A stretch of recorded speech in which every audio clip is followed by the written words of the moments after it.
Hey everybody, hope everybody's having a great weekend.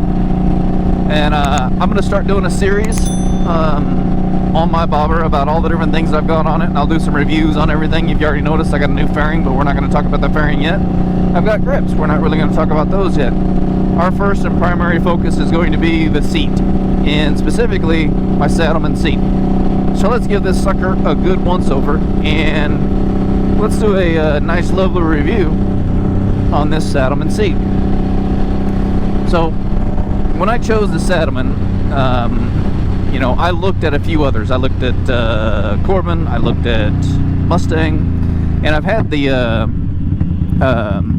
privilege of having lots of different bikes where I've had all kinds of different seats on them, right? I've ridden a bike with a Corbin, or I've owned a bike with a Corbin, owned a bike with a Mustang, and even Sergeant, but never a Saddlemen.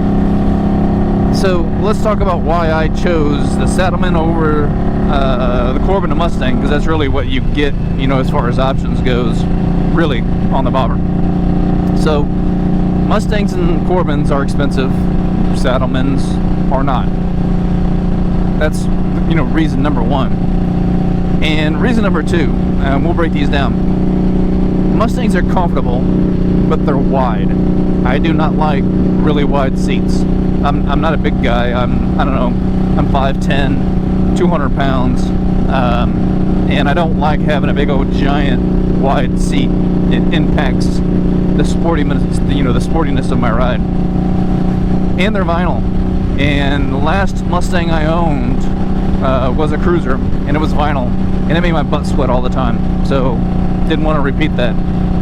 So I said no. And it's like, what, $400 for a Mustang Solo? Corbin, on the other hand, you know, they are amazing seats, crazy comfortable. Like, you know, if you've got the dough to drop on a Corbin, you know, go for it. Corbin shares in the same problem with a Mustang in that they're kind of wide and kind of plush, so they do take away from some of that sporty feel. But good God, they are comfortable. However, they also like their seats, because those things, you know, you're probably paying $600 by the time you walk out the door with a Corbin seat. So I said, no on the Corbin. And then I went and looked into the Saddlemen. I like the Saddlemen. And the reason I like the Saddlemen is, one, they do a gel insert. Two, the material is really nice. Three, I got to customize it.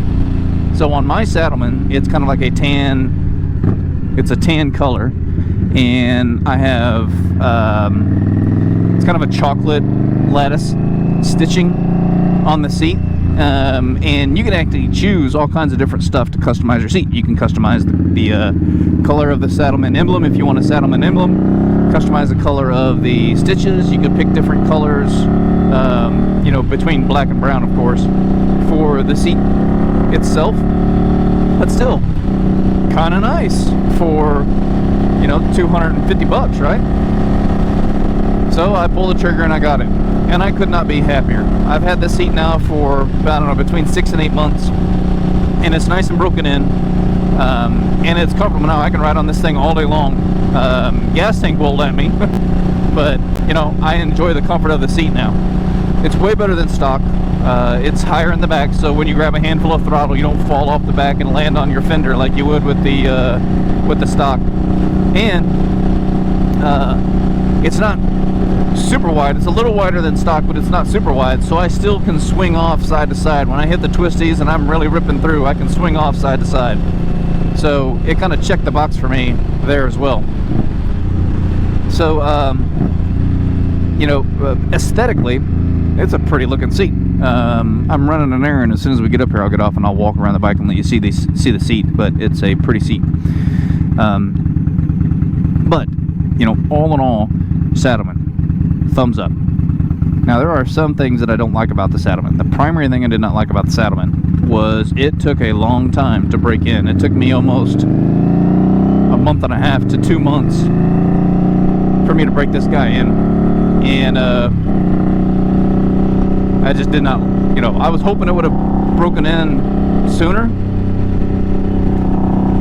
but it just took that long. And I started kind of rubbing some oils and different stuff on there to kind of loosen up the seat, and I think that's really what it took. So now, you know, the seat's nice and cushy, nice and plush.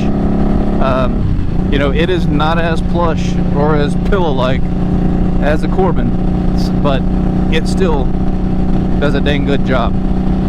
And you know, I highly recommend it. Highly. The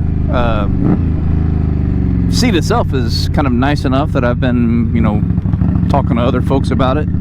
I got my buddy who rides a, what does he ride? He rides a Harley Davidson Street Glide.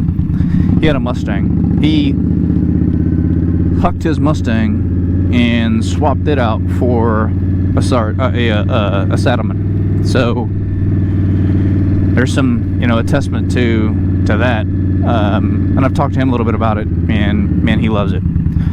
So let me get out off the sucker and I'll walk around. I'll show you guys the saddle. This is nice. I like it a lot.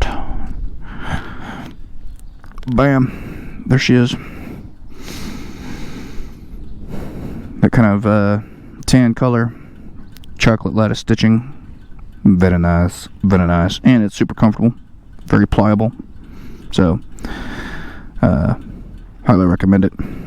Anyway, if you guys found this useful, helpful, you know, throw me a comment below and punch that subscribe, give me a like, ding that notification bell, because I am going to do a series of these. We're going to cover the seat, my Vance and Hines exhaust, my Tier 1 tuner, my ODI Vans Colt Crips, my Memphis Shades Gauntlet fairing, and I've got some Dean Speed stuff coming. I have a 60 bar coming, so we'll talk about that. And I did throw on Dean Speed